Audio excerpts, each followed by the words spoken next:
वसा जनसेवेचा। समृद्धी महामार्गावर पुन्हा एकदा मोठा अपघात टळता वाचला। नागपूरहून मुंबईकडे जाणाऱ्या एका खासगी प्रवासी बसला अचानक आग लागल्याने काही क्षणातच बसने पेट घेतला।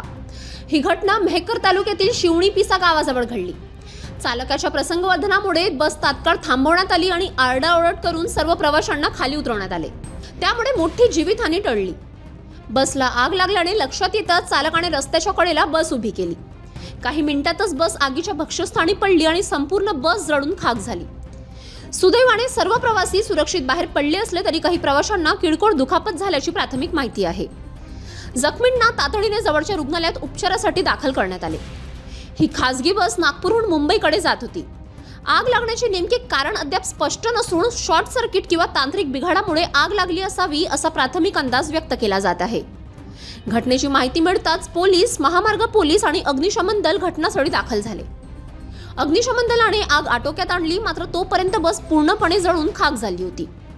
या घटनेमुळे काही काळ समृद्धी महामार्गावरील वाहतूक विस्कळीत झाली होती। पोलिसांनी तात्काळ वाहतूक नियंत्रित करून पर्यायी मार्गाने वाहन वळवले।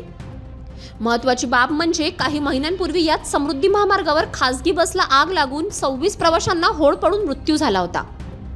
त्या घटनेनंतरही महामार्गावरील सुरक्षिततेबाबत ठोस उपाययोजना झाल्या नसल्याचा आरोप आता पुन्हा पुढे येत आहे। बुलढाणा जिल्ह्यातून जाणाऱ्या समृद्धी महामार्गावर अपघातांचे प्रमाण सातत्याने वाढत असल्याचे चित्र स्पष्ट झाले आहे।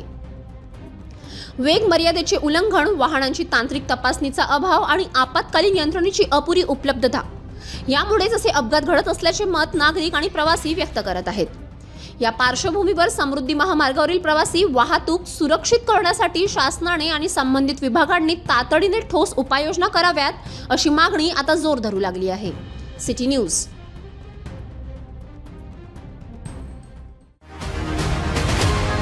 बातम्या व जाहिरातीकरिता संपर्क मोबाईल क्रमांक 9822 72 0784।